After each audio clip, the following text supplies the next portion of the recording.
diretamente aqui da Faculdade de Odontologia da Universidade Federal do Amazonas. Aqui quem vos fala é o professor Emílio Esponqueado. Bem-vindos ao 14º episódio do nosso Endocast. Vamos tratar hoje de doenças periapicais, ou periapicopatias. No episódio passado nós falamos sobre pulpopatias, com ênfase na pulpite aguda. Vocês lembram que a agressão ao dente, tanto ela química, física ou biológica, ela leva, na maioria das vezes, a uma inflamação no tecido pulpar. E essa inflamação ela pode ter uma evolução aguda, crônica ou degenerativa. E na maioria das vezes, o desfecho da pulpite aguda leva à necrose pulpar, que é na forma gangrenosa.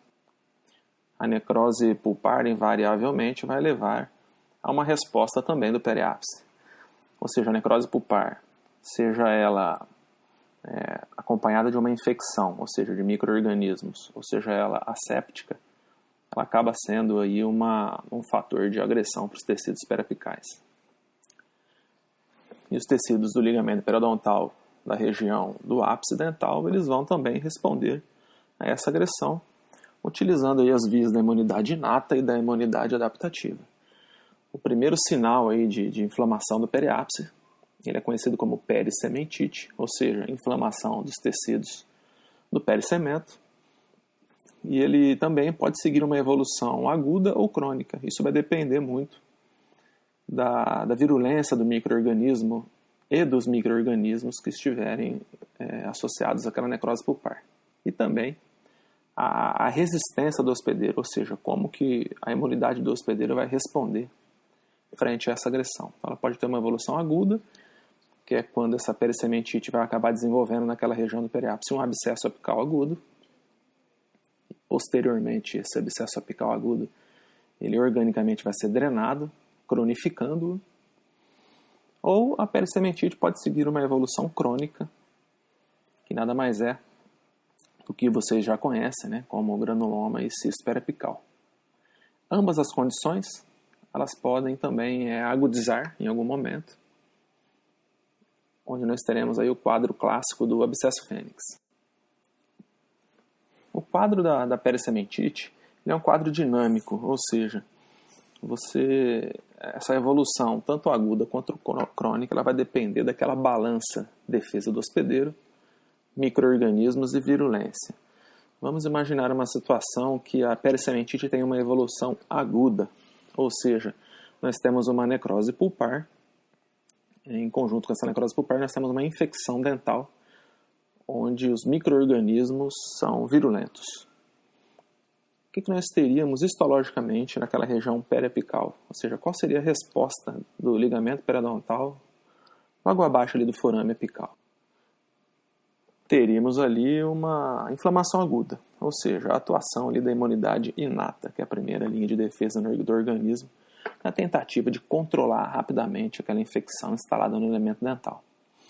Por que isso acontece? Porque geralmente o canal radicular está perpleto de necrose, ou seja, de subprodutos da necrose pulpar, muitos micro-organismos, alguns virulentos, presenças de LPS dos grandes negativos, ou seja, várias substâncias antigênicas que vão estimular as células que participam da inflamação aguda para combater a agressão naquela região.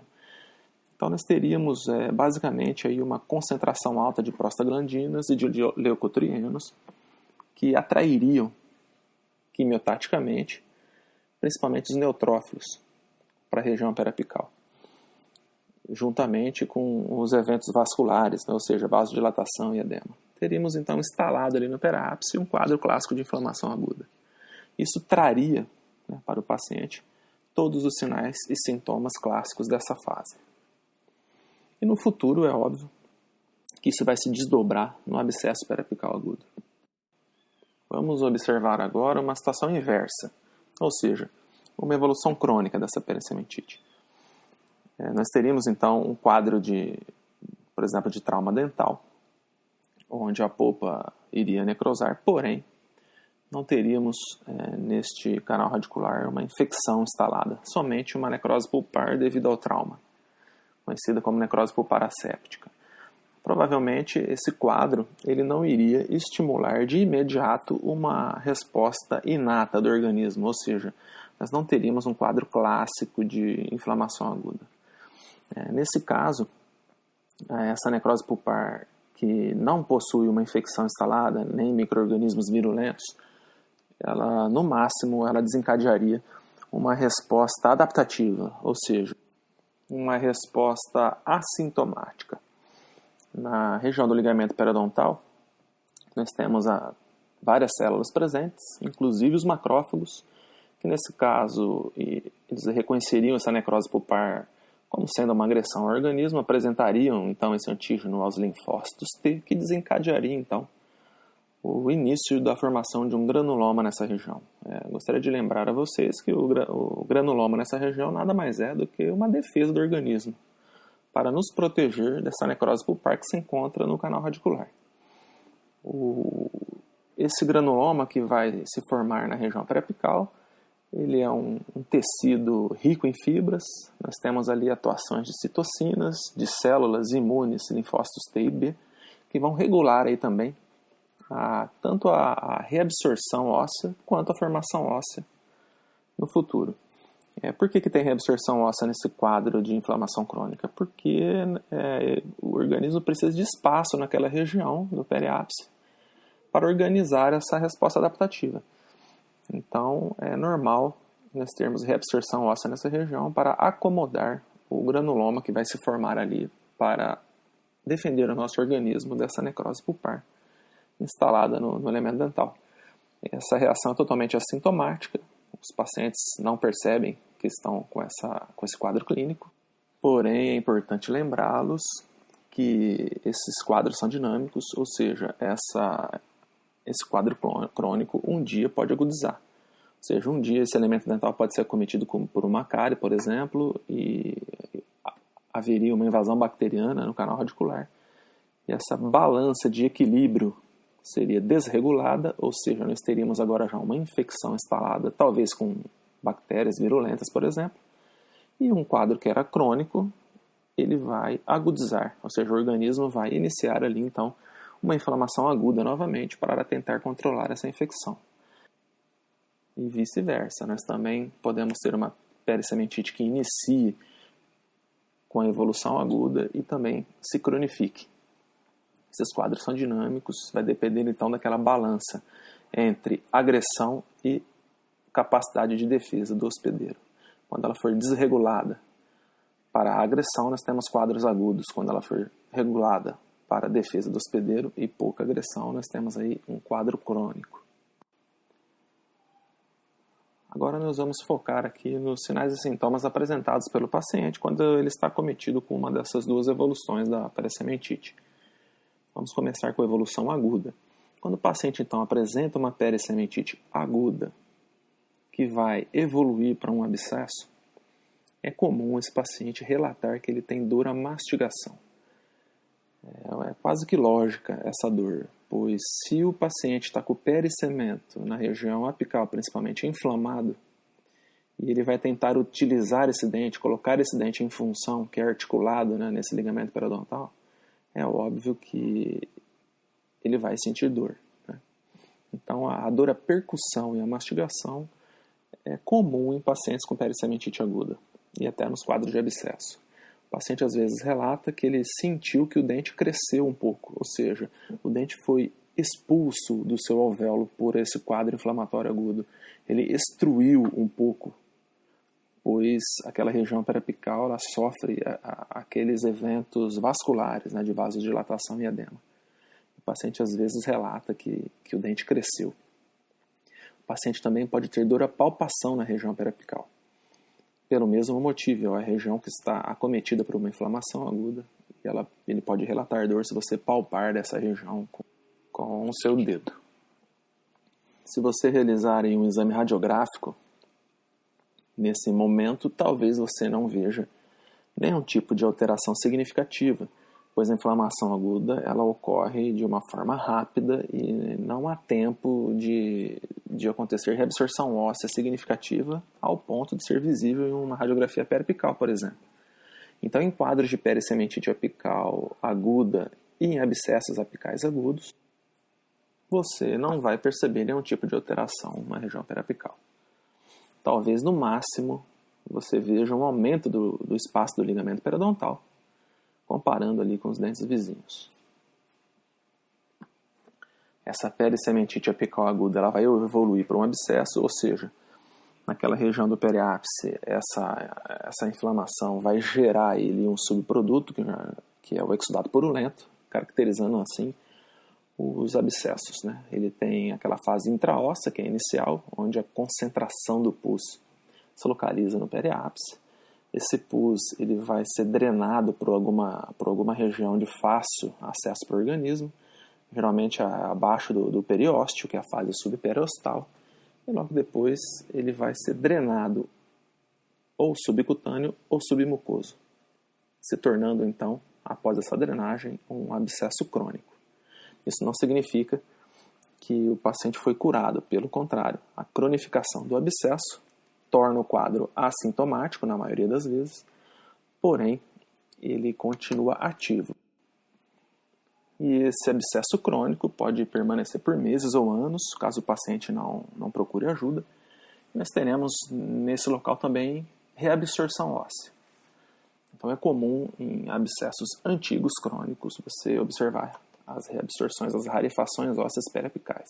E esse quadro é óbvio que um dia pode agudizar novamente e você vai ter então um novo quadro agudo aí, caracterizando então o abscesso fênix. Na minha época de estudante, na década de 90, o professor sempre perguntava por que ele era chamado de abscesso fênix. Quase ninguém sabia a resposta. Agora a gente pergunta na sala, e essa geração nova eles sabem a resposta, devido à influência dos filmes do Harry Potter, onde é apresentado a fênix, né, que ressurge das cinzas. Né? Então o abscesso fênix ele tem esse nome devido a essa agudização. Ou seja, era um abscesso crônico que estava silencioso, assintomático, de repente agudizou, de repente renasceu das cinzas e trouxe com ele toda aquela sintomatologia da inflamação aguda novamente. Nós devemos lembrar também que os abscessos periapicais eles podem complicar. Né? É uma homenagem aí ao professor Leonei Nobre Cabral, da Universidade do Estado do Amazonas, que ministra muito bem esse tópico na disciplina de semiologia. Esses abscessos, por algum motivo, eles podem complicar. Geralmente, as complicações comuns são as sinusites, quando esses abscessos dos dentes superiores drenam para o seio maxilar. Temos também alguns casos de osteomelites agudas e crônicas, originadas, né, por abscessos apicais. Temos também na mandíbula a angina de Ludwig, e em situações mais raras, infecções de caninos superiores à trombose do seio cavernoso. Esses quadros de complicação de infecção dental, eles também vêm com sinais e sintomas mais agressivos, pacientes, principalmente crianças ou idosos, ou pacientes com a defesa e imunidade debilitada. Eles podem apresentar febre, calafrios, mal-estar, inapetência e até fraqueza. São sinais de que a infecção está grave e necessita de tratamento imediato. O tratamento das periapicopatias agudas, eles são realizados na maioria das vezes no ambulatório, no consultório dental, onde o cirurgião dentista vai realizar o tratamento endodôntico ou a extração dental. E nos casos mais complicados, muitas vezes é necessário o tratamento em hospital, geralmente com bucomaxilo. E por fim, nós temos a evolução crônica da perisementite, que apresenta aí um quadro assintomático. Então, o paciente geralmente não relata nenhum tipo de sinal e sintoma quando ele está acometido por esse quadro crônico das doenças periapicais. Quando ele apresenta, então, um granuloma em algum dente que tem essa infecção de baixa intensidade. Talvez se você realizar ali um teste de percussão num paciente que possui essa evolução crônica, ele possa te relatar que ele sente alguma diferença entre o teste de percussão nesse dente acometido em comparação com algum outro dente saudável. Porém, nunca ele vai relatar uma dor. No máximo, ele vai relatar que sente algo diferente. Nos livros antigos era chamado de dor surda. Tá? Mas a problemática de todo esse quadro crônico, dessa evolução crônica, é porque o granuloma ele pode estimular o crescimento de um cisto periapical naquela região. Vocês devem lembrar lá das aulas de histologia que nós temos ali no final do ápice dental o resto epitelial de Malassez, né? Proveniente da bainha de Hertwig. Você imagina então que esse resto epitelial de Malassez ele está em contato direto com esse granuloma, e o granuloma ele vai fornecer toda a possibilidade desse resto epitelial começar a se proliferar. Ou seja, o granuloma é um ambiente propício para que esse resto epitelial de Malassez cresça, pois ali no granuloma nós temos vários mediadores químicos que vão estimular esse crescimento, dando origem então a um cisto periapical. A problemática do cisto periapical é que ele acaba crescendo demasiadamente, causando prejuízos para aquela região apical. E também ele pode agudizar tanto o granuloma com ou sem a presença desse cisto, ele pode agudizar, dando origem também ao abscesso fênix. Na literatura mais recente, já é relatado que após o tratamento endodôntico, esses quadros eles podem regredir, ou seja, tanto o quadro de granuloma como alguns quadros de cistos periapicais, eles podem sim regredir após o tratamento endodôntico, não necessitando de cirurgia. O periápice ele também pode responder de outras formas, e não só com essa evolução aguda e crônica que nós relatamos aqui no nosso podcast. Devemos lembrar também que em alguns casos de agressões de baixa intensidade por um longo período de tempo, nós podemos ter também reabsorções externas dentais e também a osteite condensante, que são exemplos aí de outras respostas que nós temos no periápice frente a agressões. Então, nosso episódio já está terminando. Eu gostaria de reforçar a necessidade de vocês aprofundarem os estudos sobre as patologias periapicais nos livros indicados, para que vocês entendam esse mecanismo de uma forma mais intensa. E que nosso próximo episódio nós vamos tratar do diagnóstico endodôntico, ou seja, nós vamos mesclar nossos conhecimentos de patologias pulpares e periapicais com as ferramentas que nós temos na clínica para realizar o diagnóstico dessas patologias e instituir os tratamentos. Espero que vocês tenham gostado dessa síntese sobre doenças periapicais, que ela ajude vocês a estudarem. E eu encontro vocês então no nosso próximo episódio sobre diagnóstico endodôntico. Um abraço e cuide-se.